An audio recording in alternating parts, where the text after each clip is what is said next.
Hello and welcome to another episode of Series 1, a Happy Head podcast. My name is Paul and I'm your host, and today I'm joined by Hayley T Wheeler. Hello Hayley, how are you doing? Good morning. I'm well, thank you. How are you? I am splendid, thank you very much. It's not raining, so I'm a happy bunny. So Hayley, you are the creator of Emotional Mind Dynamic coaching, yeah? How did you get into coaching? What was your raison d'etre, shall we say? The original reason I was working for a domestic violence charity, and I'd already been doing more coaching than the support work. So I eventually started to train in coaching, and then left there and took a path into coaching. And I look back now and I think it was a natural progression, really. Okay, so a natural progression from kind of the job that you had moving into kind of full-time coaching. Yeah, and Okay, just being a coach, really. so how can I put this? What does coaching mean to you? Because I know when we talked earlier on, you sort of work with helping people get emotionally empowered. Okay, what does that actually mean? And how does that work?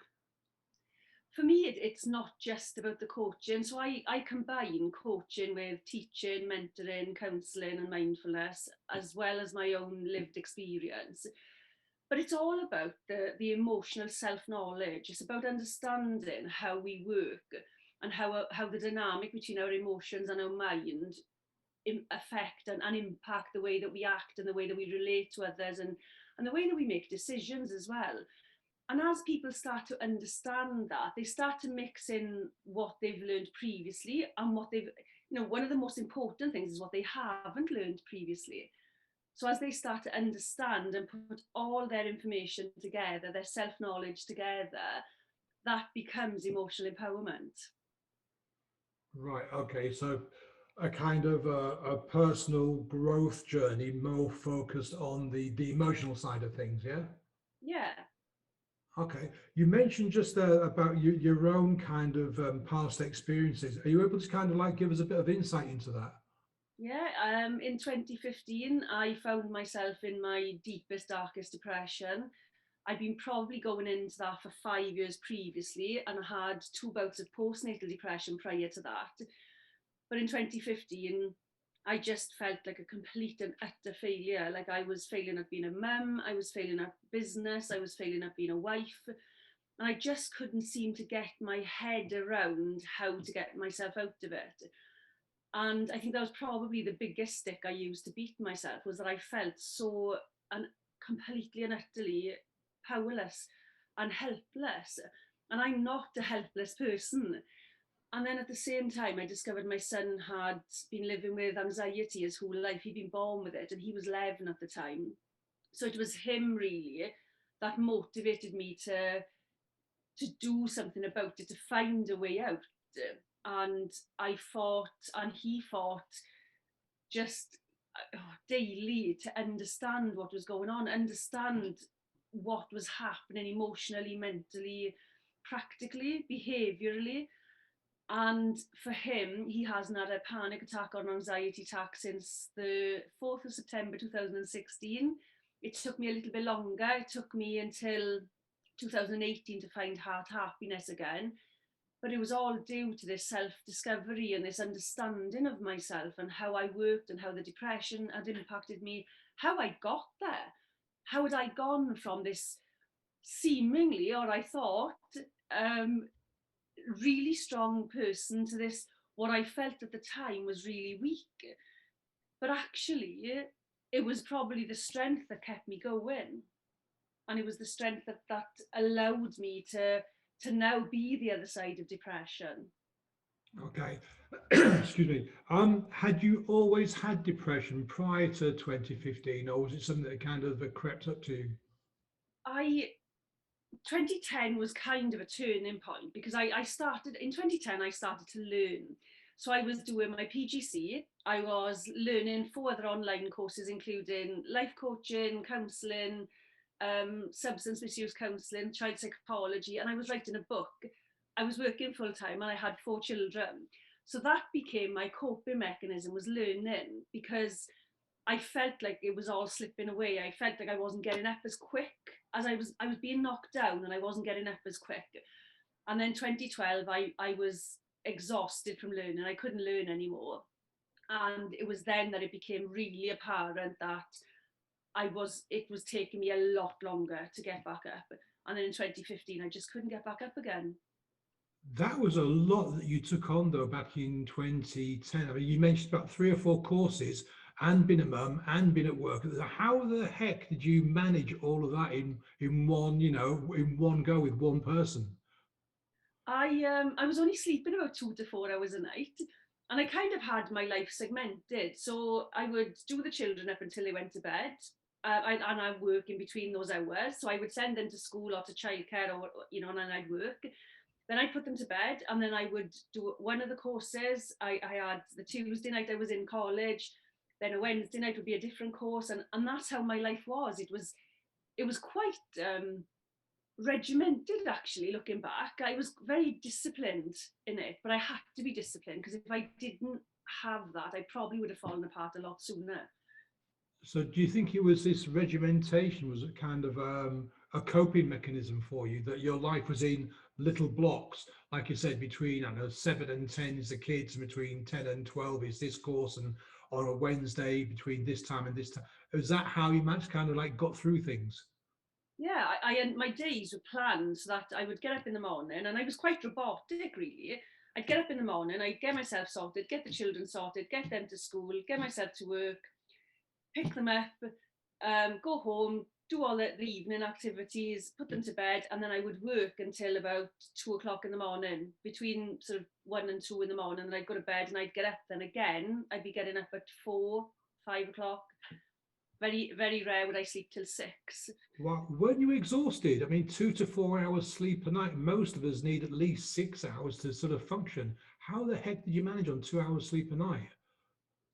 I was exhausted, but I wasn't physically exhausted, so I could keep going. I was mentally and emotionally exhausted, and that's a very different exhaustion. I can't even describe it. Even now, I can't describe it, because it's not like my body would just keep going, but my brain needed to keep going, like a train, like a steam train. Once it was Mhm. on the track, once I got up in the morning, once I woke, I had to keep going until I was so exhausted that I had to have that very minimal sleep. And I just kept that up. And there was the occasional Sunday afternoon I would maybe have, and this was about probably 6 monthly, I'd have 2 hours sleep in the afternoon on a Sunday, where I would crash. But that wasn't regular either. Wow, that is some kind of coping mechanism. And so, from 2010 to sort of 2015, you were coping, but then things kind of crashed in 2015. I know you said that you were fighting, but was there anything specific, any kind of action that you took to actually start getting yourself out of that depression and moving forward? It was understanding, and people don't really truly get this. So as my son was only 11, so, and I didn't understand anxiety at the time, so I needed him to explain what was going on inside. So Mhm. I created a list of questions to ask him, to help him be able to explain to me, so I could help him. It was quite a process. And it was that understanding and breaking it down from this big anxiety to the emotional side, the self-talk, the physical reactions, the behaviors, and breaking all that down to be able to then say, okay, what can we do about each section? And as I did that, it became apparent that if I did that with my memories of depression, the days where it was tough, and dipping back into those days and understanding what happened on those days, it was so empowering to do that, to break it all down and understand the components, and then put it all back together in a different way, in the way I wanted it put back together. Wow. So you said that you'd put together a list of questions. Were these questions that you'd taken from your learning back in 2010, or was this stuff you kind of researched online using, Google or whatever? Or was it It was just inspirational? How did it come together? Well, they were questions that I suppose they're just questions, really. They were questions that I'd been asked. They were questions that I've asked before. but there were specific questions I needed to ask him so I could get the right answers from him. And as we know, different questions will elicit different answers. So if I asked him the wrong questions, I wasn't getting the right answers. And they were just simple questions like, you know, what was going on for you? And very rare when he had these panic attacks, and he was having 8 or 9 a day. When he had a panic attack, as simple as when he would calm down, saying to him, what was going on for you, rather than what the heck happened there? What did we do? When I started to make the questions more internal, so he could go, okay, what was going on for me? What was I experiencing? That was empowering for him, because then he started to understand it, and then I could help him sort of put it all back together. Yeah, so you were asking questions that an 11-year-old could understand and respond to, but also B, probably more importantly, that he could actually get inside his own head and figure out what it was that was provoking the panic attacks and the anxiety. Do you know, it's very easy. We all, when we do things, we all ask ourselves the same questions, and it's very easy to stay within those questions. And one of the things I kept saying to myself was, there's no way out. But when I started to go, okay, what can I do about it? It changed how I viewed my situation, because I was drowning previously, and I was writing no way out everywhere. And that's what was going through my mind. But as I started to say to myself, what can I do?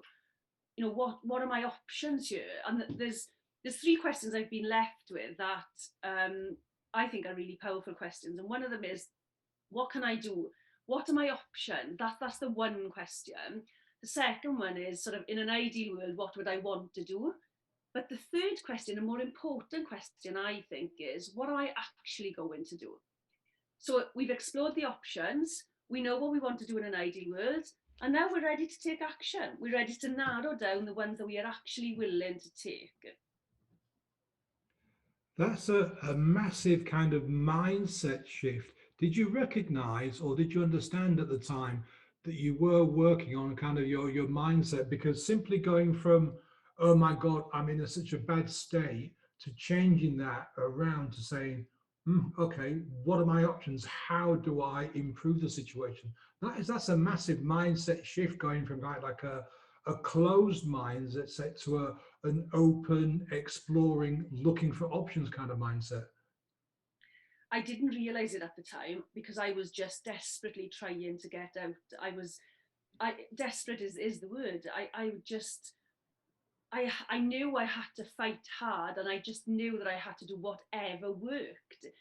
And I didn't opt for medication. I didn't even go to the GPs. I fought, and I don't know why I didn't go to the doctors. It was just not an option. I just knew that I needed to find a way out, and I'd never set a time limit. I never set anything.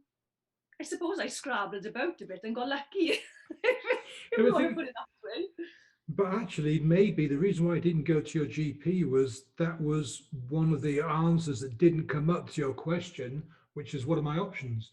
Maybe Yeah. your brain said, well, no, that's not an option, because I don't want to go down the medication route. I want to look for another way out.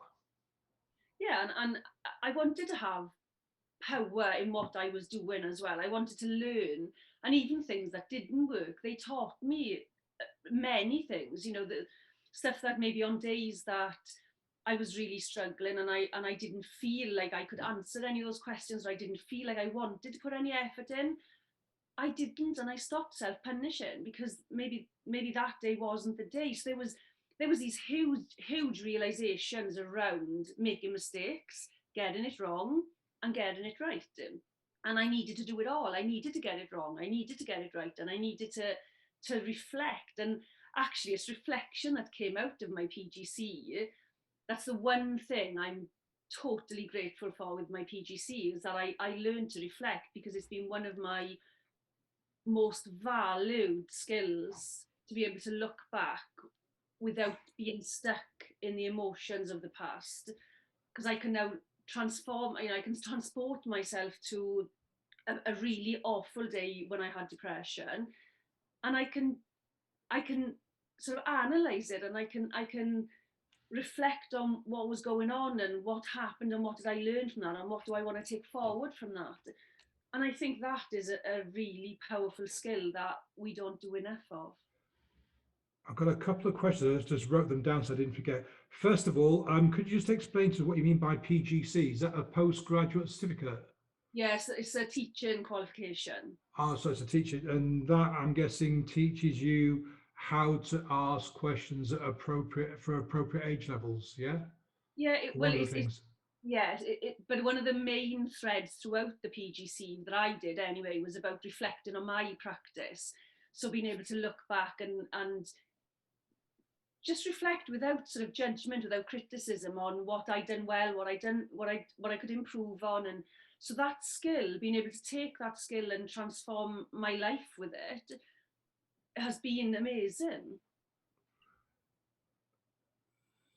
Since 2015, when you went through this a transformation, I think is what we can say is from depression to getting yourself and your son sorted out. You said about reflection and learning. What do you think life is about learning? It's in a sense, it's all about learning and experience, and you kind of learn from well, if you choose to, you can learn from experience. I think that's probably the big thing. Yeah, and I don't think we promote that enough. I think we are very quick to tell children when they've made mistakes, but are we as good at telling them how to learn from that mistake and what we need to take forward from that mistake? Because life is about lessons. Every day will teach us something, whether it's good or bad, whether it's a good lesson or a bad lesson, it will teach us something, and we can use that information at some point in the future. But we're very good at telling kids they've made mistakes. We're just not quite as good at telling them, okay, what did you learn from that? Yeah, I think sadly it takes no, how can I put this? We go for the sure option. We say no, you've done that wrong in a lot of instances, rather than actually kind of like taking the time to find out why the person did X, Y, or Z, and then help them learn from that. And in a way, I think it's always been like that. As parents, we're not given the tools that we really need. Like, for example, you want to drive a car, you have to take driving lessons and you have to pass a test in order to be able to drive a car by yourself. If you want to fly an aeroplane, you've got to do all kinds of different examinations and practicals and what have you before you're allowed to be a pilot. But there's no such qualification required to be a parent. And kids, when they're born, when they pop out, they don't come with a manual attached to them going, this is a little boy manual, this is a little girl manual, this is a baby manual. And for a lot of us young people, we have to kind of model through this process. And unfortunately, if we've come from an experience where our parents weren't the best parents in the world, or even in any way, shape, or form, we kind of learn from that experience. If our parents were really good and made the effort, then the likelihood is that with our kids, we'll do the same thing. So it can become then like a vicious cycle of no, you can't do this, no, you can't do that, stop doing that, stop doing this, that's wrong, that's wrong, that's wrong. And we very rarely kind of give our kids genuine praise, but also talk them through processes as well. Yeah, and I think that it's a life skill that we're missing out on. Generations and generations of people have missed out on it. It's quite easy to tell people that you've done something wrong, and it takes a little bit more effort to encourage them to understand what they've done wrong and what they did right, and what can they take forward from that. And it's one of the things I do with my children. My children, they've got friends and they fall out with their friends, and I'll often say to them, okay, well, what happened? What was the situation? What did you input into it? What did they input into it? And what do you want to take away from that? Because if they keep making the same mistakes, if they keep underestimating people, if they keep just using the skills that they had and we don't teach them other skills, then they just keep making the same mistakes. And by questions are so powerful. By asking, my children, I'll often say to them, is that the kind of friend that you want? Because I will never tell them that that friend is no good for them. It's up to them to assess that for themselves. Even at 11, my youngest is 11, and they get to decide, they get to stand back and say, actually, that's not the kind of way I want to be treated. So I'm either going to change this dynamic, or I'm going to change my friends. I'm going to find somebody who will treat me the way I want to be treated. That is such an important lesson, because from experience and from what I've kind of seen myself, parents often say to their kids, that's not a good friend, that's a good friend, that's not a good friend, that's a good friend. And we're taking away the opportunity for the child to discover what we mean by a good friend or a not so good friend. And if we take that opportunity away, we sort of in adulthood leave people stranded without knowing what actually a good friend is. And the problem, especially in this era, is you've got social media which abounds everywhere, and every man, woman, child, and dog has an opinion of what a good friend is. And often we have to make it up rather than having the experience of the child saying, okay, Paul is a really good friend, or actually, no, Paul, I don't like his attitude about X, Y, or Z, so I'm not going to be friends with him anymore. As parents, we kind of take that dynamic away and take that opportunity of learning away from the child, which just makes things difficult as we grow up. So in a way, we kind of like made a rod for our own back, haven't we? We have, and I think it's such a simple thing as well, because even as you were saying that now, I was thinking about a situation that my daughter had been in.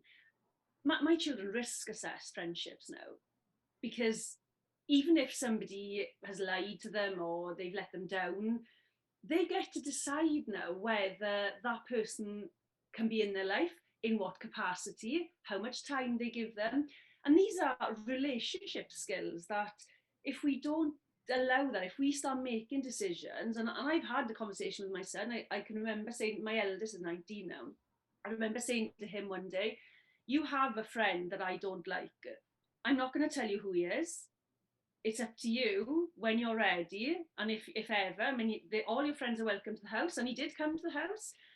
You know, when you're ready, if you decide that he doesn't treat you well enough, like you deserve, then you get to decide whether he's in your life or not. And I never did tell him. I let him eventually, they weren't friends anymore, not because they'd fallen out, but just because it wasn't the friendship that either one of them needed. So they kind of mutually separated from each other, as it were. Yeah, and that's through sort of just being aware that I don't have to put up with that kind of thing. I don't have to. And actually, not only I don't have to put up with that, I actually know what I want to put up with, what kind of behavior I do expect from people. So not leaving them stranded in that boat either, leaving them sort of think, oh, I can't leave this friend go because I don't know what I want over there. But now they have the whole right, I don't want that, but I do know what I do want, so I'm going to look for that. Yeah, that comes back to your question about options again, doesn't it? You know, what are you looking for in a friend? This kind of behavior, that kind of behavior. And yeah, do you find, Hayley, that when you're working with clients that you see a lot of these life lessons have been missed by your clients? Absolutely, so many, and life lessons are not, life skills, life lessons, because we live in a society where everybody does what they do, and we don't support parenting in a way that we could. Teaching is about teaching in school. I totally believe that that's about academic education. But when you haven't got the life skills and the personal skills at home, there's a whole gap of skills that they're missing out. They may be able to do algebra and maths and all those, but they don't know how to make friends, or they don't know how to be in friendships, or they don't know how to live. And one of the things I often tell my clients, we teach children how to do English, maths, and we send them through school and college and university, and then we shake them off and we say, go and be happy in life. Go and find a life that's going to make you happy. First of all, we haven't taught them how to be happy and what that means.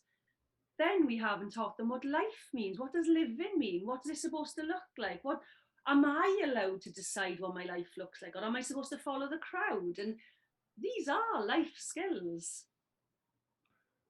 Uh, it's weird. It's so strange. I was thinking about several things when you were talking about how, as adults, if we haven't had that education, it leaves such a huge gap. I was having a conversation with somebody the other day, and I made the comment, and social workers intervene in extreme cases where there's risk to the kids or to one part of the family. But in a way, every family should have a social worker from the day a child is even whilst the partner's pregnant, almost for the first 20 years. Like I think actually I know what I'm going to say. In the olden times, families were a unit. You didn't, it was very rare for you to go traveling. It was very rare for you to leave the town or the village. You would stay close knit. So there were the grandparents, the great grandparents, the uncles, the aunties, and there was that wealth of experience to kind of guide a young person through life up until they became adults themselves and beyond. Whereas now, you mentioned this a while back, we've kind of become very disparate and separated from those communities. And that's probably where this gap in education, life learning has come from. So, on one side, families close together, lifelong learning from within the family unit. And then today, where families are scattered all over the world in some cases, and so we miss out on those opportunities. So yeah, it's a shame, and sadly, I can't see a way forward as a whole. Yeah, individuals like you and I can help people as coaches, but for a nation or a planet of families as a whole, it's going to be really challenging and become more challenging because as we become kind of more and more spread out, that knowledge gets lost or becomes unavailable to us until things get really extreme and then local authorities get involved. But then it's, I've worked with many families. I was a foster carer. I worked in the domestic violence charity, and it was sad to see that they were set up to fail, because most of them would have been known to the system, and instead of teaching them the skills and preventing and supporting and offering that sort of guidance that's necessary when you haven't had those skills, they just waited for them to fail. And then when they failed, they pounced. And even then, there was one particular social worker I worked with who was absolutely amazing. I loved it when cases fell on her desk. I loved it because she genuinely wanted to help and support, and there weren't enough of her in in that sector. But why do we set them up to fail? And very similarly, in terms of mental health and emotional health, we have all these counsellors and psychologists and psychotherapists and psychiatrists with all this knowledge, but they don't give you the knowledge until you're broken. Yet if we give children, adolescents, adults the knowledge, the self knowledge, the understanding, would they be as broken, as damaged, as hurt as they are now? How do we do that though, Hayley? Can you think of a way forward? Can you think of a solution that would help people to actually stop getting to that extreme level where we need social workers and local authorities to actually intervene because they become so broken? Yeah, because I think we need dual funding. We need a prevention, genuine prevention. And I've spoken to a local health board about a pilot scheme that they are putting into practice in terms of diabetes. But they are not starting until somebody presents with pre-diabetic symptoms. Now, that's, for me, that's not prevention. That's still intervention. Whereas if we started in adolescence, let's say, or or early childhood, you're starting to teach children the lessons about food and understanding nutrition and nutrients and how to feed and fuel our bodies and how not to get in that position. And at the same time, if we're teaching them the emotional element, if we're teaching them how to manage emotions, how to feel emotions, how to process emotions, we have a wider skill range for health and well-being. But we need that dual funding. We need the crisis. We need well, I suppose triple funding: crisis, intervention, and prevention. Until the prevention starts coming through, when all the work starts paying off as such, and you see that in adulthood. Right. Every child on the planet is probably going to hate what I say now, but in a sense, we need to make the school day longer so that we can do things like teach them cooking. Because when I was a kid, it wasn't very often, but we had a cookery class, how to boil an egg and basic, basic nutrition and basic cooking. But I don't even know if we need to take the day longer, because if you're talking about just cooking, there's maths in cooking. If you were to teach them woodwork, there's maths in woodwork. There's the measuring.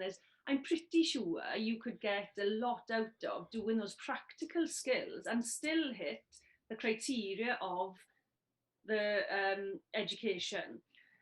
And my friend was Romanian, and she came out of school as a seamstress. She could strip an engine of a car. She could build a house, wiring. She did all that in traditional academia.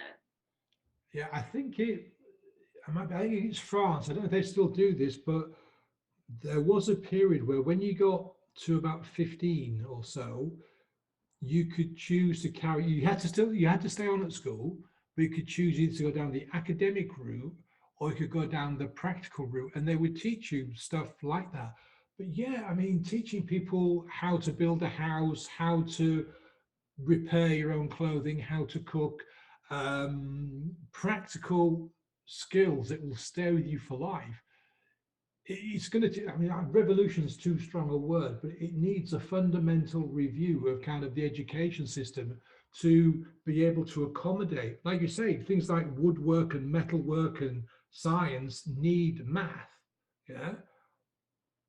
And it's I guess what we need is someone, a government or a group, I don't know, to actually sit down and say, look, the education system needs to be reviewed to accommodate all these basic life skills, like, what is love, what is relationships. I mean, I'm guessing schools still teach human biology, the birds and the bees and all that, but it's much more than that. That's the what do you call it, the physical aspects of it. It doesn't teach you anything of the mental aspect, how to maintain your mental health, how to look after yourself in that respect. I agree. I think there is excuse me, there is a new curriculum coming in. I'm not sure if it's this year or next year, and it's geared towards well-being. But I worry that if as a teacher you don't know what well-being is and you don't understand that, what is it actually going to mean? We currently have, as an experience, there's a teacher, not all teachers, and I don't blame this teacher. There's a teacher who keeps telling children that they're going to kill granny in this current situation if they don't wear a mask, if they don't wash their hands, and I get that that's what's being sold out there, and I understand why. But imagine being that child with anxiety around your behaviour and what you do, and if you have anxiety and nobody knows about it, the impact of that on a child. It's And completely the yet, wrong approach, isn't it? Sorry to cut and you off there. well, I was just going to say, she has deemed herself to be the well-being officer. That Now, is good, yeah. you can't do both, and I see this on social media. I see the posts on social media that say my door is always open, my kettle's always on, and if you need help to call for me. And then you see a post a couple of days later slating people for not wearing masks. Well, there are people who are distressed by masks. And all these people that say, well, I can wear a mask because I've got asthma, and I can wear a mask because I've got mental health. I'm sorry, it doesn't work like that. We, as individuals, we have these personal experiences.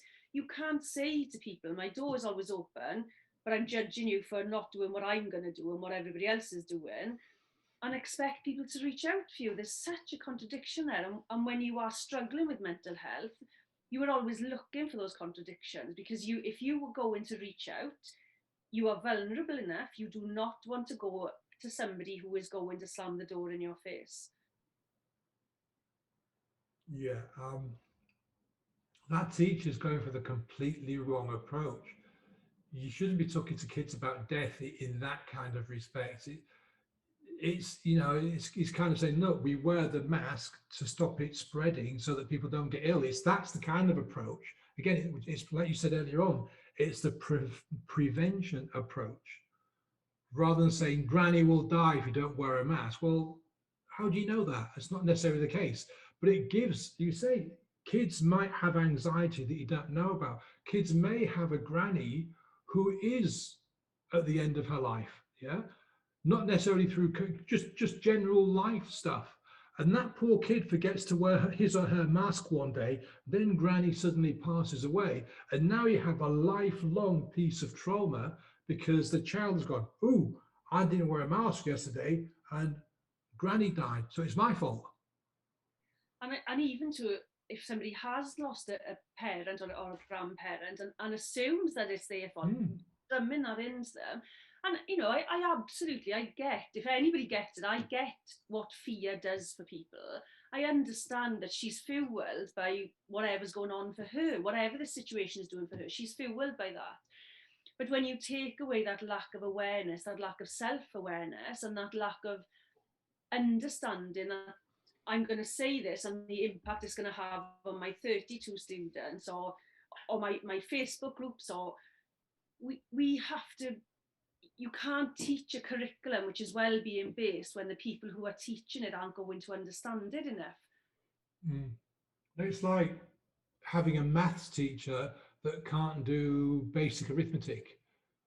You wouldn't have a math teacher that couldn't do arithmetic. So you should have a well-being officer or teacher, or whatever they're going to call them, that does actually take care of themselves, that does look after the body, that does look after the mental health, that understands the right kind of approach, that has had the right kind of training and the right kind of background. But unfortunately, again, I'm not from the educational world, but I get the impression that somebody comes in with a new idea, however well intentioned, and then schools are so, right, okay, from next week or next term, you're going to be teaching well-being. You need to nominate a well-being officer. So everybody kind of shucks away, and then one person goes, okay, Paul, you're the well-being officer. I might be, I might have depression. I might have my own anxieties. I might have my own stuff going on, which means I'm probably the most ill-suited person to be the well-being officer. But I get the cap that says well-being officer. So I'm going to add all of my baggage, and then we get the wrong message being put out. And we need to not do that. There's enough wrong messages out there. There's enough misinformation, disinformation out there about lots of different things. Diet. There's so much information about healthy eating. What is healthy eating? And it's the same for well-being. We do need teachers to be well equipped. And this isn't just about teachers, though. This is people. I know people who have pivoted over lockdown to go into mental health and work with mental health when they've never done it before. And I just wonder, what are you giving out? And I don't know, what are we teaching? How are people getting that information? How have they understood that information, and how are they disseminating that? And one of the things a year ago, well, it's nearly 2 years ago now, I was advised by a very high level coach who has written papers and books on coaching that I shouldn't be doing the job that I'm doing, because I could break people, I could damage people. She'd had a conversation with a psychologist, and it absolutely wobbled me. So she told me that maybe, what I should do is go away, stop working, and then when I've got my psychology degree, I should then start working again as a psychologist. So I went away, and it did wobble me for a long time. And I looked at psychology, I looked at counselling, I looked at all these things. And I wanted to look at the viability. Did I want to do it? Was it something that I was interested in? And actually I wasn't. But one of the points that came across to me was that counsellors, over the period of time that they learn, that they do counselling training, they are only expected to do 10 hours of counselling, of self-development. Now, I've been self-development since 2006, and it's an ongoing it's a daily thing. And I wonder, what is that 10 hours? Is it just a token gesture? Is it in depth? And that really surprised me, because they have to do 100 hours of counselling, but only 10 hours of self-development. Whereas I would assume, I did assume previously, that it would be equal 100 hours of self-development as well. But what does that mean in terms of what somebody can offer? Like, I would, out of all the qualifications I've got, I would say that my lived experience has been my most valuable experience. I'm not going to knock qualifications at all, but I do think that life experience is one of the best teachers. Qualifications are important, especially if you're going to become a psychologist.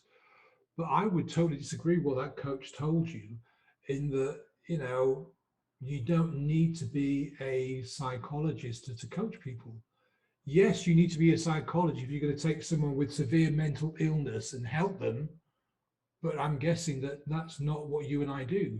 I know it's not what I do, and I wouldn't dream of it. I mean, I've had clients come to me and they've said things like, "I'm hearing voices," and I've talked to them. They said, "Well, what's the voices telling you?" And I've got to go and kill people. So I've referred them straight away and said, "Look, go and see your GP. Go and do this. Go and do that."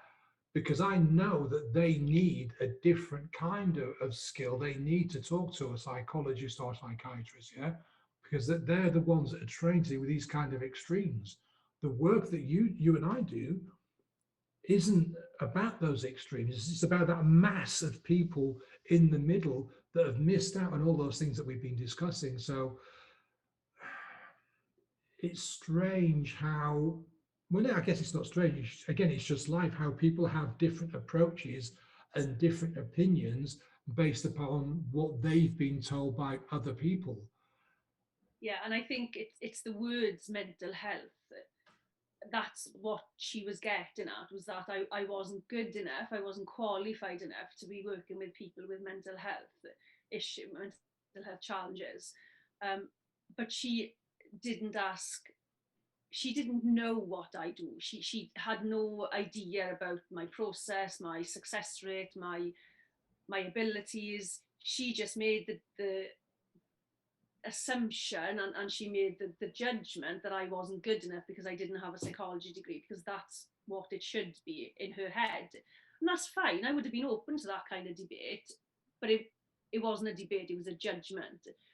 And I think that many people I see have slipped through the cracks. Like you said, many people that come to me have been to psychologists, have been to counsellors, have been to different therapists and had no success, or they've had very limited success, which has maybe lasted 6 weeks, and they come to me, and after 6 sessions I don't see them again, because they don't need my support, because they've become empowered within their own life to make the right decisions for them, rather than being stuck where they were. Okay, that kind of leads us nicely into my next question. Can you outline, you said you work with people over 6 sessions. Can you kind of outline how you help people? So and for me, the baseline is understanding themselves and understanding what's going on for them. So we dip into what's happened in their past, so that they can understand the emotional impact that's happened from the past. We understand their behaviours, so we look at what behaviours they're using to cope day to day. Then we learn to process emotions and let go of emotions, and that whole process involves looking at things like self-esteem, boundary issues, relationships, personality. Who am I? What do I want out of life? What mistakes have I made without self-punishing? So it's about that self-discovery in a way that we don't do in an honest way, in a safe environment. And I think it's the self-discovery that is the most powerful, by asking those questions we were talking about earlier, by giving snippets of information. Now, I know traditionally coaches don't give information, but that's why the combination of the teaching, mentoring, counselling and coaching, there's snippets of information that they need to complete the knowledge that they have. There's information they need to understand about themselves, about their self-esteem, about what that does. If you have low self-esteem, what kind of impact has that had on your life? And all these things, to see somebody go from existing and then putting all these little bits of information together to then they go to living and enjoying life and creating a life that they want. For me, I get to witness miracles. Yeah, I understand that completely.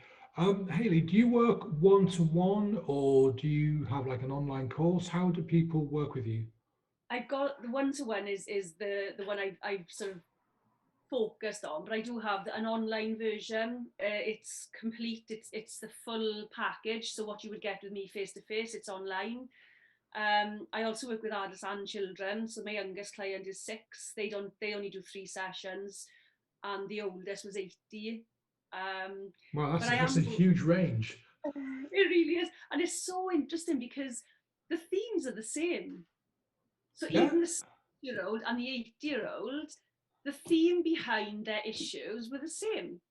Wow. So by giving them those informational bits that they've missed, those life skills, those emotional bits that they've missed, it is just so empowering. But yeah, it's amazing. It's just a wonderful thing to watch. How do people get hold of you? I'm on any social media platform as Hayley T Wheeler, so Twitter, Instagram, Facebook. I have a website which is www.hayleytwheeler.co.uk. My email is hayley@hayleytwheeler.co.uk. Just get in touch. Right, don't worry about trying to capture those addresses. I'll put them all in the show notes. Any final thoughts, Hayley? I'm always going to leave with this one. You are the most important person in your life, and you have to learn how to look after yourself, because life doesn't teach you that. We don't, as a society, we don't teach people to look after themselves. We're very much about looking after other people. So we have to learn how to look after ourselves. And if you're going to take anything away from today, take that away. Be the most important person. It's okay to prioritize yourself over all the other things. And I say that as a mum of 4. And I say that from experience of never putting myself first to now putting myself first. And that doesn't mean being selfish. It just means that there are nights where I have to go to bed early, because if I don't, I can fall back into that old pattern of not sleeping. So I do that. I put the children to bed and I go to bed. So it's about doing what you need to do to be the best that you can be. That's such an important point, because it's not, self-care isn't about being selfish in the way we understand the word selfish. Self-care is about looking after your mind and your body and getting the right amount of sleep, the right amount of food, and all that kind of stuff. Because using the old cliche from the airlines, if the masks come down and you don't put yours on first, you can't help the person next to you. And if the person next to you is your child or your grandmother, yeah, they are ones that are more vulnerable. So yeah, you must take care of yourself first. On that note, Hayley, it's been a fabulous conversation. I really appreciate your time. Thank you so much. Thank you. It's been wonderful. We've touched everything today, I think, haven't we? Pretty much. We haven't solved world peace yet, but we can do that in the next one. Well, there we are. We set up another one. Thank you We'll do ever the so one, much. yeah, world peace and end to war and all that kind of stuff. Yeah, wonderful. Thank I'll you. speak to you soon. Bye now. Bye.